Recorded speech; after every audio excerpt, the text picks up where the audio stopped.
మంది మాటలు పట్టుకొని మారుమానం పోతే మళ్ళీ వరకు ఇల్లు కాలిపోతుంది. వీళ్ళని నమ్మితే అమాంతం మింగుతారు, మోసపోతాం. రైతు బంధుకు రామరామ అంటారు, దళిత బంధుకు జై భీమ్ అంటారు. వీళ్ళు ముంచుతారా నాయన అని చెప్పిన నేను. ఆయన వాడు తులం బంగారం ఇస్తా,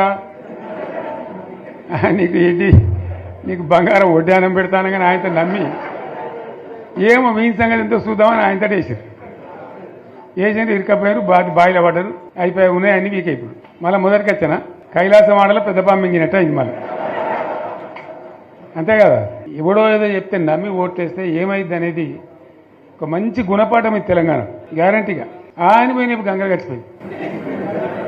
ఇప్పుడు వాడు ఇత్తడో ఏడో భగవంతుని కనుక మళ్ళీ కరెంటు కోతలు మోపోయినాయి. ఎండాకాలం ఇంకేం గతి అవుతుందో మార్చి ఏప్రిల్ ఏమవుతుందో. ఇంకా అక్కడ కరెంటు కోతలు మోపోయినాయి, ఇటు మంచినీళ్ళు సరికొత్తలు, అడిగే నాతులు లేడు. ఎవడన్నా గట్టిగా నిలదీసి అడితే వాడిని పోలీస్ స్టేషన్లో పట్టేయడం.